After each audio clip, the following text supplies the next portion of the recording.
In today's video, I'm going to teach you how to add contacts to GetResponse lists.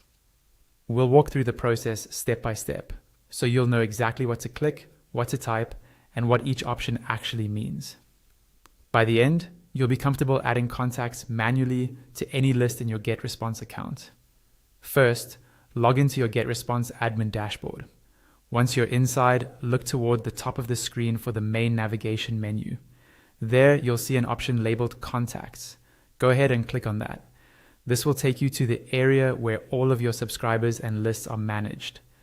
On the Contacts page, look for a button or link that says Add Contacts and click it.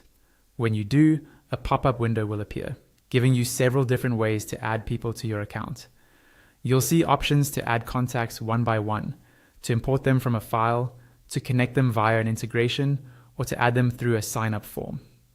All of these are useful in different situations, but in this video, we're focusing on the one-by-one method, which is great when you just need to add an individual contact manually. So select the option to add contacts one by one. The page will reload and show you a form where you can enter your contact's details. At the top of this page, you'll first need to choose a list. This is important because the list you select determines where this contact will be stored and which campaigns they may receive.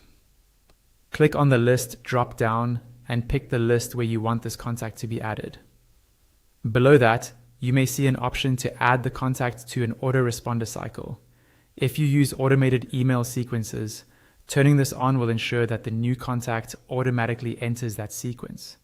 If you're not ready to use automation yet, you can leave this turned off. Next, enter the contact's email address. Be sure it's correct and that you have permission from this person to email them. You can then enter the contact's phone number if you have it, and if you plan to use phone-based communication. You'll also see an option to add a custom field. Click Add a custom field if you want to include extra details like their company, location, or any other data you track. Choose the field you want, then type in the appropriate information. Before you finish, you must check the box that states you have permission to add this person to your list. This is crucial for complying with email marketing rules and maintaining good list quality.